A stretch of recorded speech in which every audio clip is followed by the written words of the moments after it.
నిజ నిర్ధారణకు అంతిమ నిర్ణయం DNA టెస్ట్.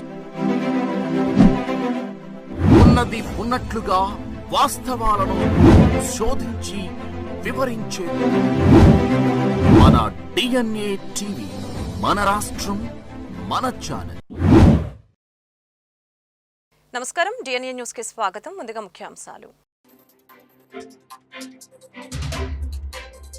రాష్ట్ర ప్రజలకు సీఎం చంద్రబాబు గుడ్ న్యూస్. నేటి నుంచి రాష్ట్ర వ్యాప్తంగా చెత్త పన్ను రద్దు, ఎక్కడ చెత్త పన్ను వసూలు చేయవద్దని అధికారులకు సీఎం ఆదేశం.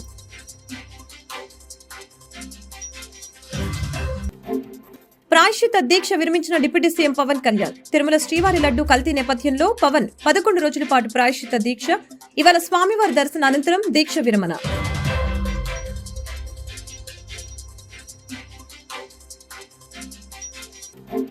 అక్రమ నిర్మాణాలపై స్పందించిన మున్సిపల్ పట్టణాభివృద్ధి శాఖ మంత్రి పొంగూరు నారాయణ. ఏపీ వ్యాప్తంగా అక్రమ నిర్మాణాల కూల్చివేతలు ప్రారంభిస్తామని చెప్పిన మంత్రి నారాయణ. ప్రభుత్వ స్థలాలు, చెరువులు, కాలువలు ఆక్రమించిన వారు స్వచ్ఛందంగా ఖాళీ చేయాలని సూచన.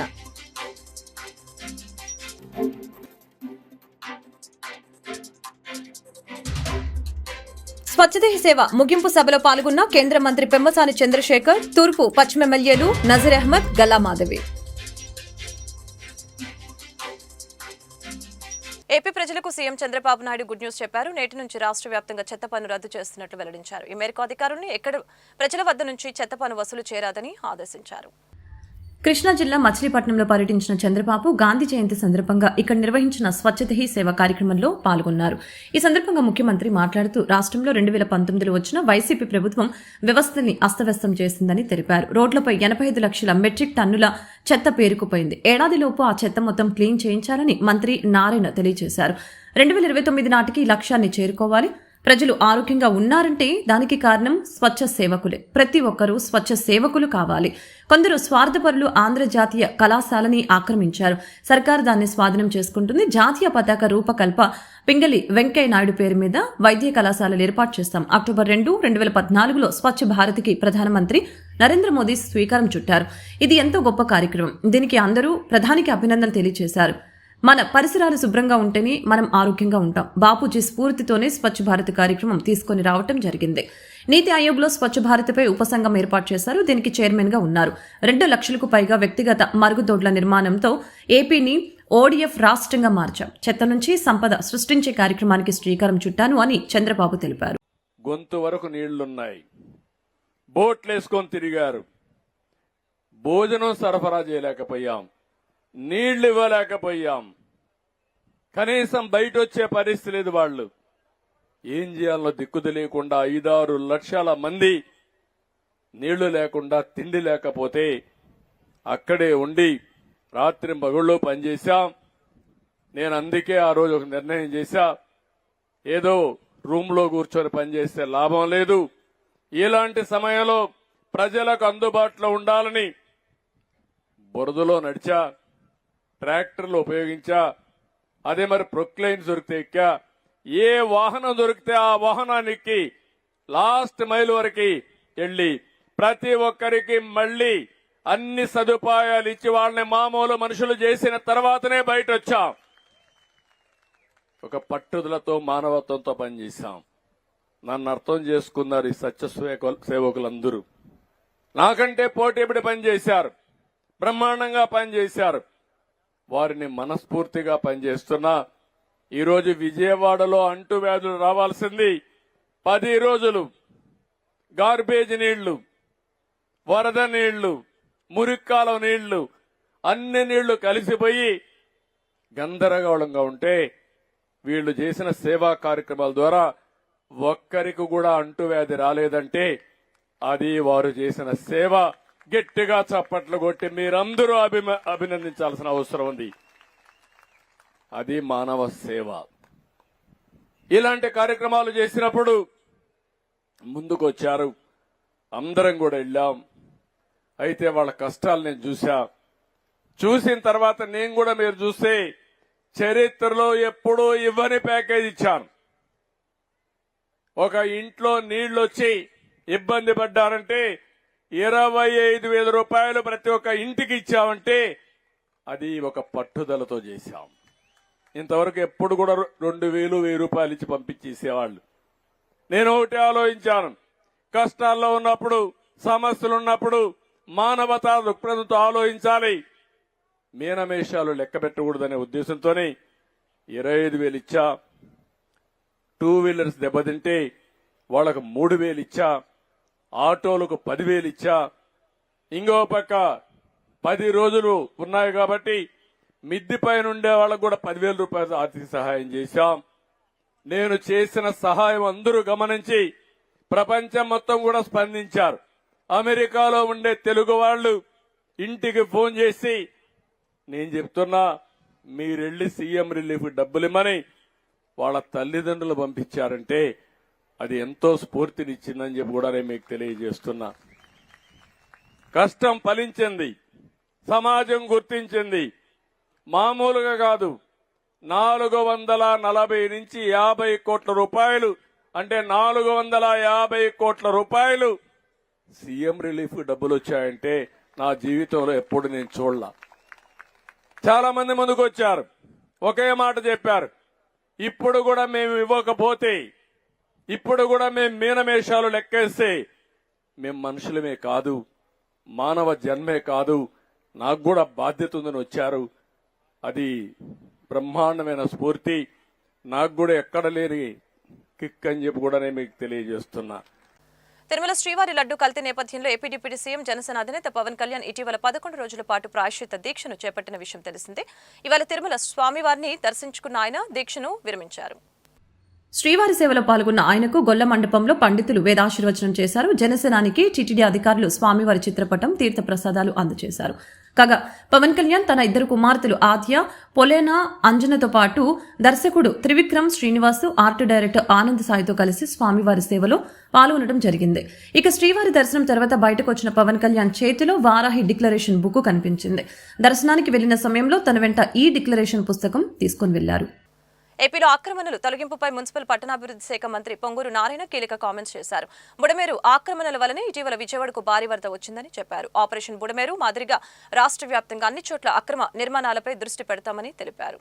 ఇటీవల కురిసిన భారీ వర్షాలు, వరదల కారణంగా ఆంధ్రప్రదేశ్లో అపార నష్టం జరిగింది. ప్రధానంగా బుడమేరు వరద కారణంగా విజయవాడ అతలాకుతలమైంది. వేలాది మంది నిరాశ్రయులయ్యారు.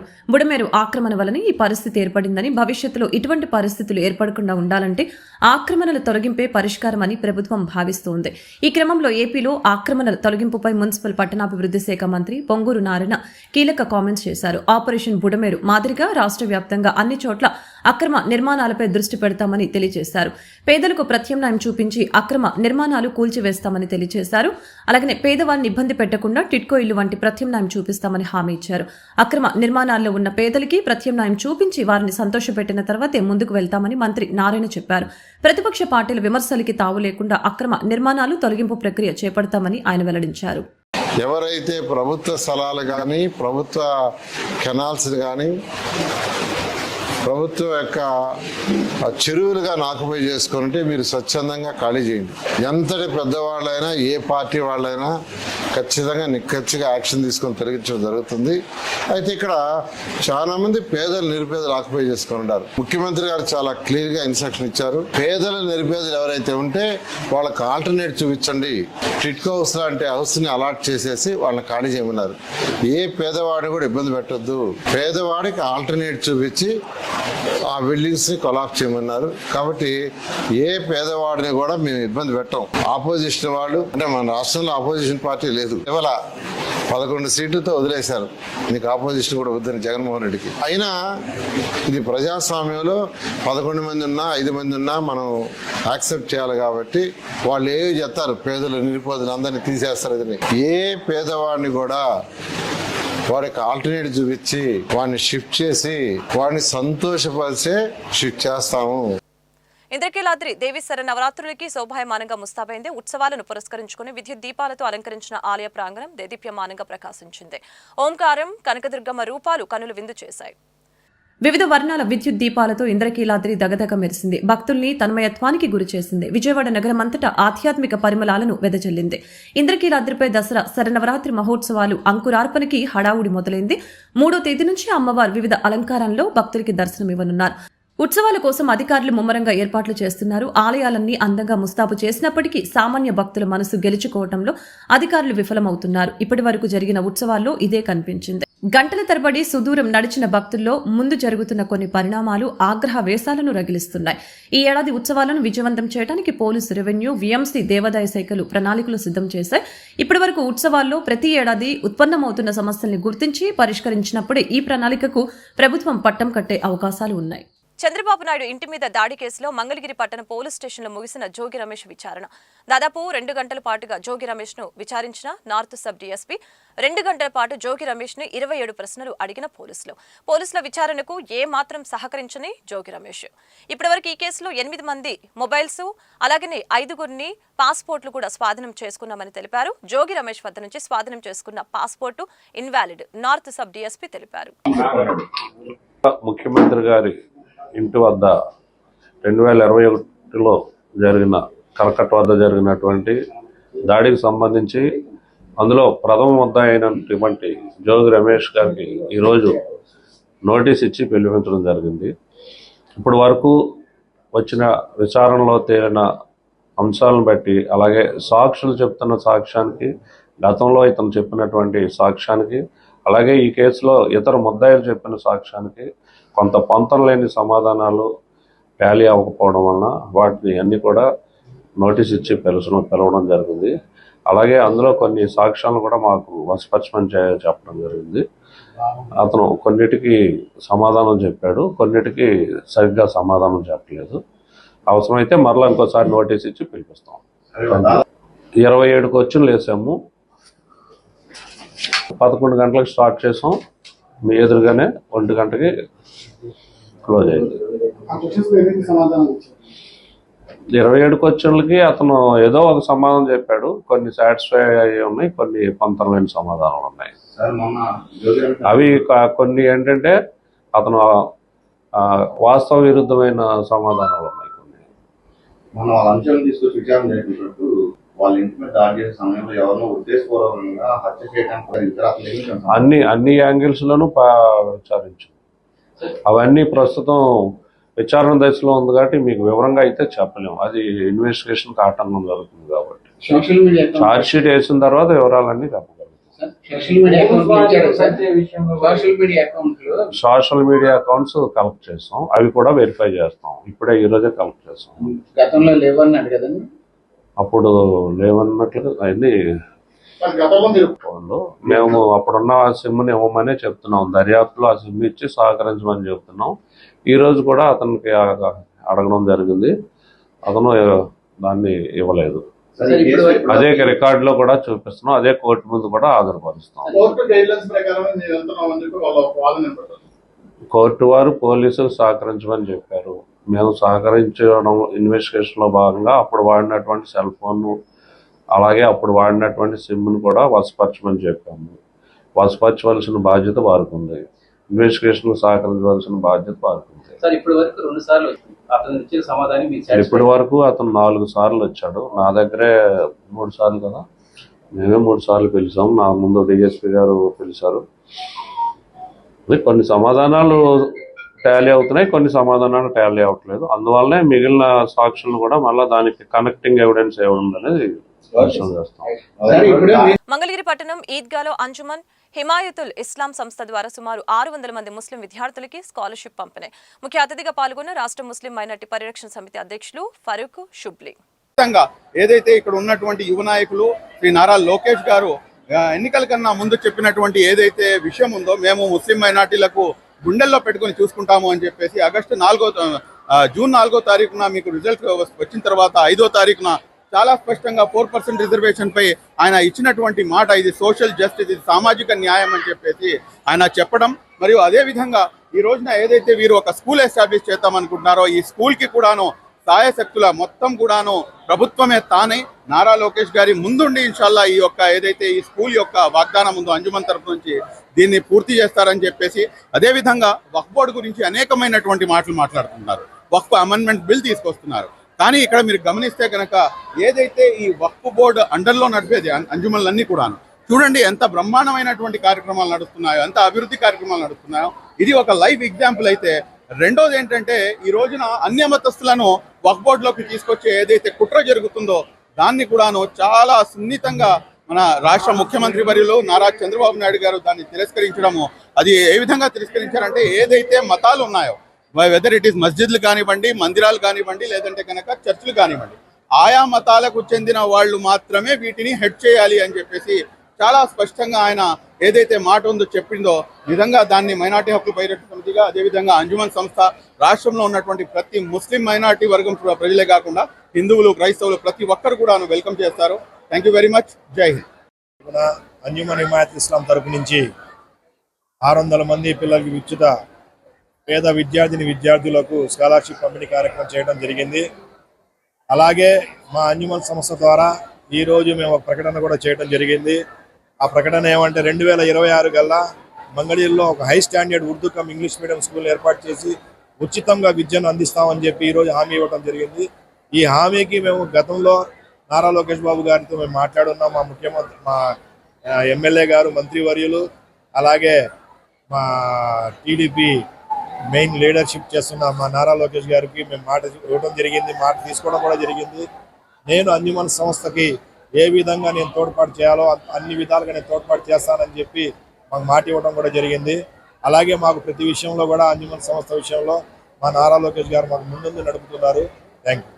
మహాత్మా గాంధీజీ దేశం గర్వించదగ్గ మహనీయుడు అని మాజీ మంత్రి గుంటూరు జిల్లా వైఎస్ఆర్ కాంగ్రెస్ పార్టీ అధ్యక్షులు అంబటి రాంబాబు పేర్కొన్నారు. మహాత్మా గాంధీ జయంతి సందర్భంగా బుధవారం ఉదయం నగరంలోని బృందావన్ గార్డెన్స్ లో గల జిల్లా వైఎస్ఆర్ కాంగ్రెస్ పార్టీ కార్యాలయంలో మహాత్మా గాంధీ చిత్రపటానికి పూలమాలలు వేసి ఘనంగా నివాళులర్పించడం జరిగింది. ఈ సందర్భంగా మోదుగురు వేణుగోపాల్ రెడ్డి, నగర తూర్పు నియోజకవర్గ వైసీపీ సమన్వయకర్త షేక్ నూరి ఫాతిమా, పొన్నూరు నియోజకవర్గ వైసీపీ ఇన్ఛార్జి అంబటి మురళీకృష్ణ, మాజీ గుంటూరు మిర్చి యార్డు చైర్మన్ నిమ్మకాయల రాజా నారాయణ, జీడీసీసీ బ్యాంకు మాజీ చైర్మన్ లాలుపురం రాము, నగర డిప్యూటీ మేయర్ డైమండ్ పాపు, పలువురు పార్టీ శ్రేణులు, కార్యకర్తలు, అభిమానులు పెద్ద సంఖ్యలో పాల్గొన్నారు. జాతిపిత, భారతదేశానికి స్వాతంత్రం తీసుకురావడంలో ప్రధాన పాత్ర వహించినటువంటి మహాత్మా గాంధీ గారి జయంతిని పురస్కరించుకొని ఈరోజు జిల్లా వైఎస్ఆర్ కాంగ్రెస్ పార్టీ ఆఫీసులో అందరు నాయకులు కలిసి పెద్ద ఎత్తున నివాళులర్పించడం జరిగింది. ఈ సందర్భంగా రాష్ట్ర ప్రజానీకాన్ని కోరుకునేది ఏమిటంటే, మహాత్మా గాంధీ శాంతితో దేన్నైనా సాధించవచ్చునని నిరూపించినటువంటి ఒక మహానుభావుడు. ప్రపంచంలోనే వారి బాటలోనే అందరూ ముందుకు నడవాలని మనస్ఫూర్తిగా కోరుకుంటున్నాను. ధన్యవాదాలు. ఆల్మోస్ట్ 136 ఏళ్ళు జన్మించి మరి ఈ రోజున మన మధ్యలో లేకుండా పోయినప్పటికీ 76 ఏళ్ళు అయినప్పటికీ కూడా అంబేద్కర్ అంటాడు, life should be greater than long. ఆయన 60 ఏళ్ళు బతికినప్పటికి కూడా ఈ దేశానికి స్వాతంత్రంలో దాదాపు 35 ఏళ్ళు ఆయన త్యాగం చేశాడు. మరి ఆయన పిల్లలు ఈరోజు రాజకీయ వారసులు కాదు. పిల్లలకి ఈవెన్ ఒక స్క్వేర్ యార్డ్ ఆఫ్ ల్యాండ్ ఇవ్వలేకపోయాడు, బ్యాంక్ బ్యాలెన్స్ ఇవ్వలేకపోయాడు.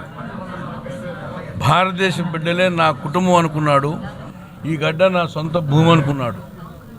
ఎల్లలేని భూమి ఈ భారతదేశం అయింది. Is a owner of this nation. అటువంటి మనుషులు ఈరోజు రాజకీయాల్లో రావాలనేటువంటి స్ఫూర్తి దినం ఈ రోజున. సింపుల్గా ఆయన ఫోటోలకు దండేయటం, పాలాభిషేకం చేయటం కాదు. We should go is in path. ఆయన యొక్క ఆశయాలను మనం భావితరానికి ఇవ్వాల్సినటువంటి బాధ్యత. ఇటీవల రాష్ట్ర ప్రభుత్వం తీసుకువచ్చిన నూతన మద్యం పాలసీ విధానాన్ని తక్షణమే రద్దు చేయాలని ఐద్వా జిల్లా కార్యదర్శి అరుణ డిమాండ్ చేశారు. రాష్ట్ర ప్రభుత్వం తీసుకువచ్చిన నూతన మద్యం పాలసీని వ్యతిరేకిస్తూ బుధవారం మధ్యాహ్నం నగరంలోని శంకర్ విలాస్ సెంటర్ వద్ద మహిళలతో కలిసి పెద్ద ఎత్తున ఆందోళన నిర్వహించడం జరిగింది.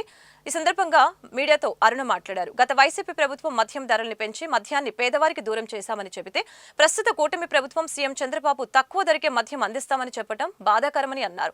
మద్యానికి బానిసే అనేక పేద కుటుంబాలు రోడ్డున పడుతున్నాయని ఆవేదన వ్యక్తం చేశారు. లేకుండా కేంద్ర సంస్థలన్నింటినీ కూడా ప్రైవేటీకరణ చేయాలని చెప్పేసి మోడీ ప్రభుత్వ విధానాల్లో భాగంగానే 3 ఏళ్ల క్రితం విశాఖ ఉక్కు ఫ్యాక్టరీని ప్రైవేటీకరణ చేస్తామని చెప్పేసి కేంద్ర ప్రభుత్వం ప్రకటించింది. ఆ రోజు నుంచి ఈ రోజు వరకు ఆ సంస్థని నిలబెట్టుకునేటువంటి దానికోసం అక్కడ కార్మిక వర్గం, రాష్ట్రంలో ఉండేటువంటి ప్రజానీకం అందరి మద్దతుతో పోరాటం జరుగుతూ ఉంది. అయితే నేరుగా ప్రైవేటీకరణ చేయడానికి అవకాశం లేనటువంటి పరిస్థితుల్లో దాని గొంతు నిలిమి చంపేసేయడానికి ప్రయత్నాలు జరుగుతూ ఉన్నాయి. విశాఖ ఉక్కు ఫ్యాక్టరీకి రావాల్సినటువంటి ఇనప ఖనిజాన్ని అట్లాగే బొగ్గుని రానియకుండా చేసి ఇవాళ ఉత్పత్తిని దెబ్బతీసేటువంటి ప్రయత్నాలు ఈ కాలం అంతా కూడా జరిగినాయి. 3 ఫర్నేసులు అక్కడ ఉత్పత్తి జరగడానికి అవకాశం ఉంటే 2 ఫర్నేసులు పనిచేయడానికి వీలు లేకుండా ఈ ఇనప ఖనిజాన్ని నిలుపుదల చేసి పారేశారు. ఇవాళకి వచ్చేటప్పటికి అందుట్లో ఉండేటువంటి పర్మనెంట్ ఉద్యోగులందరినీ డిప్యుటేషన్ మీద ఇతర ఫ్యాక్టరీలకు పంపించడానికి, కాంట్రాక్ట్ ఉద్యోగులందరినీ కూడా టర్మినేట్ చేయడానికి ప్రయత్నాలు జరుగుతూ ఉన్నాయి. ఇవన్నీ కూడా న్యాచురల్గా దాన్ని చచ్చిపోయింది అని చెప్పేసి అనేటువంటి చూపించడం కోసం జరిగే ప్రయత్నాలు. దీంట్లో భాగంగా ముఖ్యమంత్రి గారి వ్యాఖ్యని మనం తీవ్రంగా ఖండించాల్సిన అవసరం ఉంది. ఆయన చెప్తున్నాడు, మేము సపోర్ట్ చేస్తాము కానీ అందుట్లో నష్టాలు వస్తే దానికి ఎవరు బాధ్యత అని చెప్పేసి అంటున్నాడు. ఇవాళ నష్టాలకు కారణం ఎవరు? ఇవాళ కేంద్ర ప్రభుత్వ విధానాలు కారణం, అక్కడ ముడి ఇనుము లేకపోవటం కారణం, అట్లాగే అక్కడ బొగ్గు లేకపోవటం అనేటువంటిది కారణం, ఇనుప ఖనిజాన్ని బొగ్గు గనుల్ని ఈ ఫ్యాక్టరీకి కేటాయించకపోవటం కారణం. వీటన్నిటిని పక్కన పెట్టేసి ముఖ్యమంత్రి డొంక తిరుగుడు మాటలు మాట్లాడటం సరైనటువంటిది కాదు. ఇవాళ 600 అయినా సరే ఆ ఫ్యాక్టరీని నిలబెట్టుకునేటువంటి దానికోసం రాష్ట్ర వ్యాప్తంగా ఉండేటువంటి ప్రజానీకమంతా ఈ పోరాటంలో భాగస్వాములు అవుతారు. ఈ రాష్ట్ర ప్రభుత్వం కూడా ఎవరి వైపు, రాష్ట్ర ప్రజల వైపా కేంద్ర ప్రభుత్వం వైపా అని చెప్పి తెలుసుకోవాల్సినటువంటి సమయం ఆసన్నమైందని చెప్పి ఈ సందర్భంగా ప్రభుత్వాన్ని హెచ్చరిక చేస్తున్నాం. మహాత్మా గాంధీ 151వ జయంతి సందర్భంగా ఘన నివాళులర్పించిన టీడీపీ సీనియర్ నేత డొక్కా మాణిక్యవర ప్రసాద్ దేవాలయాలలో ట్రస్ట్ బోర్డు చైర్మన్ గా ప్రభుత్వ వ్యతిరేక కార్యక్రమాలని ప్రోత్సహించే వారిని ఇవ్వటం సబబు కాదని అన్నారు. ప్రతి దళిత కుటుంబానికి టీటీడీ నుంచి 2 ఆవులు ఇవ్వాలని డిమాండ్ చేశారు. లడ్డూలో కల్తీని అనేది లబ్ధి కలిగించడం కోసమే వైసీపీ ప్రభుత్వం వారికిచ్చిందని తెలియజేశారు. జాతీయోద్యమంలో అహింసావాదంతో విజయాన్ని గాంధీ సాధించారని కొనియాడారు. మత సామరస్యం కోసం పోరాడిన ఏకైక స్వతంత్ర సమరయోధుడు మహాత్మా గాంధీ అని కితాబిచ్చారు. అందరికీ నమస్కారం. మహాత్మా గాంధీ జయంతి సందర్భంగా, జాతిపిత జయంతి సందర్భంగా అందరికి శుభాకాంక్షలు. రాష్ట్ర ప్రజానికానికి, దేశ ప్రజానికానికి శుభాకాంక్షలు. ముఖ్యంగా గుంటూరు ప్రజానికానికి శుభాకాంక్షలు. మహాత్మా గాంధీ జాతిపిత తన జీవిత కాలంలో మత సామరస్యం కోసం ఆయన మరణించాడు. అన్ని మతాలు కలిసిమెలిసి జీవించాలి, శక్తివంతమైన భారతదేశం నిర్మాణం జరగాలి, భారతదేశమే ప్రపంచానికి ఆదర్శంగా ఉండాలని కలగని ఆయన ప్రాణాలని తృణప్రాయంగా అర్పించినటువంటి మహాపురుషుడు మహాత్మా గాంధీ గారు. ఈరోజు భారతదేశం ఇంత గొప్పగా ఉంది, ఇన్ని మతాలు, కులాలు, వేల మతాలు, ఆచారాలు, వివిధ భాషలు అన్నీ కలిసిమెలిసి ఉన్నాయంటే ఆ కృషిలో కీలకమైన భాగస్వామి మహాత్మా గాంధీ గారు. వారి సందేశం ఏంటంటే అన్ని కులాలు, అన్ని మతాలు సామరస్యంగా, విభేదాలు లేకుండా కలిసిమెలిసి జీవించాలనేది ఆయన సందేశంగా ఈరోజు మనం స్వీకరించాలని నేను సవినయంగా విజ్ఞప్తి చేస్తూ ఉన్నాను. మహిళలకు సమాన హక్కులు, దళితులపై అత్యాచారాలు, మహిళలపై అత్యాచారాలు, పేదరికం లేని భారతదేశాన్ని నిర్మించాలనే ఆయన సంకల్పాన్ని ఈరోజు మనం పునశ్చరణ చేసుకొని మత సామరస్యంగా ముందుకెళుతూ, మహిళలపై అత్యాచారాలను ఖండిస్తూ, వాళ్ళని శిక్షిస్తూ, దళితులపై అత్యాచారాలు చేసే వాళ్ళని శిక్షిస్తూ సమాన హక్కుల కోసం మనం పరితపించాలని, దానికోసం మహాత్మా గాంధీకి నివాళులు అర్పించాలని చెప్పి నేను విజ్ఞప్తి చేస్తూ ఉన్నాను. అదే సందర్భంగా ఈరోజు మహాపుణ్యక్షేత్రమైన తిరుపతి మీద వివాదం నడుస్తూ ఉంది. కలియుగ దైవం వెంకటేశ్వర స్వామి, మరి మహాత్మా గాంధీకి దేవుడు అంటే చాలా ఇష్టం. ఆయన వైష్ణవ ఆచారాన్ని బాగా నమ్ముతాడు. అంటే వెంకటేశ్వర స్వామి యొక్క ఆచారాలంటే ఆయనకి చాలా ఇష్టం. వైష్ణవ ఆచారం అంటే ఆయన జీవితం అంతా వైష్ణవ జనతో అనే ఒక కీర్తనతోనే గడిపాడు ఆయన. ఈరోజు అలాంటి పుణ్యక్షేత్రంలో, వైష్ణవ పుణ్యక్షేత్రంలో, రామానుజాచార్యులు సంచరిస్తున్నటువంటి ఒక అద్భుత క్షేత్రంలో అపవాదం జరగటం నిజంగా దురదృష్టకరం. మహాత్మా గాంధీ గారు ఉంటే ఈరోజు ఏడ్చేవాడు, ఈరోజు చాలా బాధపడేవాడు. అలాంటి సందర్భం ఈరోజు. కానీ ఆ సందర్భం నుంచి బయటపడి ప్రజానీకం వాస్తవాలు తెలుసుకొని, ప్రజానీకం అందరూ కలిసిమెలిసి మత సామరస్యంతో ముందుకెళ్లాల్సిన అవసరం దేశ ప్రజల మీద ఉంది. ఈరోజు మహాత్మా గాంధీకి అదే నిజమైన నివాళి. మరి నేను ఈ సందర్భం ఒకటే విజ్ఞప్తి చేస్తూ ఉన్నాను. స్వచ్ఛమైన ఆవు పాలుతోటి, దేశీయ ఆవు పాలతోటి, ఆవు నెయ్యితోటి ఆ పూజా పునస్కారాలు జరగాలి, ఆ లడ్డు ప్రసాదాలు జరగాలి. స్వచ్ఛమైన దేశీ ఆవు నెయ్యి మరి తిరుపతి వెంకటేశ్వర స్వామి ప్రసాదంగా లభించాలంటే విస్తృతంగా ఆవుల్ని పెంచాల్సిన అవసరం ఉంది.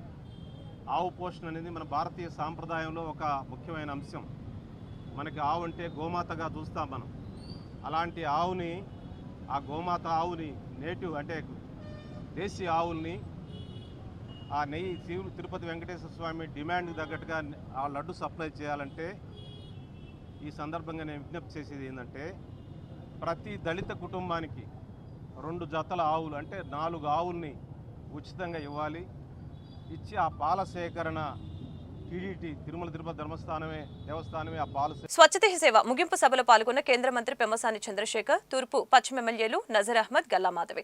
కేంద్ర సహాయ మంత్రి పెమ్మసాని చంద్రశేఖర్ మాట్లాడుతూ స్వాతంత్ర్యం కన్నా ఈ సమాజంలో ముఖ్యమైనది పరిశుభ్రత. వేకువజాముని లేచి వీధులని శుభ్రపరిచే సిద్ధంగా ఉంచేది పారిశుద్ధ్య కార్మికులు ఒక్కరేనని గుర్తు చేశారు. నగర పరిశుభ్రతకి అందరూ భాగస్వాములు కావాలని పిలుపునిచ్చారు. గుంటూరు నగరాన్ని తప్పనిసరిగా క్లీన్ సిటీగా చేసేందుకు ప్రతి ఒక్కరూ కృషి చేయాలని పిలుపునిచ్చారు. కార్మికుల సమస్యల్ని పట్టణాభివృద్ధి శాఖ మంత్రి నారాయణ దృష్టికి తీసుకువెళ్లి వాటిని పరిష్కరిస్తామని భరోసా. వార్తలు ముగించే ముందు ముఖ్యాంశాలు మరొకసారి. రాష్ట్ర ప్రజలకు సీఎం చంద్రబాబు గుడ్ న్యూస్. నేటి నుంచి రాష్ట్ర వ్యాప్తంగా చెత్త పన్ను రద్దు. ఎక్కడ చెత్త పన్ను వసూలు చేయవద్దని అధికారులకు సీఎం ఆదేశం.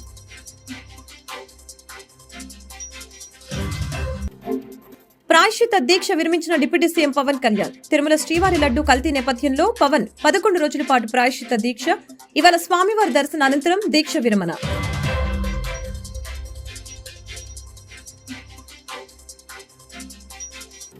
ఏపీలో అక్రమ నిర్మాణాలపై స్పందించిన మున్సిపల్ పట్టణాభివృద్ధి శాఖ మంత్రి పొంగూరు నారాయణ. ఏపీ వ్యాప్తంగా అక్రమ నిర్మాణాల కూల్చివేతలు ప్రారంభిస్తామని చెప్పిన మంత్రి నారాయణ. ప్రభుత్వ స్థలాలు, చెరువులు, కాలువలు ఆక్రమించిన వారు స్వచ్ఛందంగా ఖాళీ చేయాలని సూచన.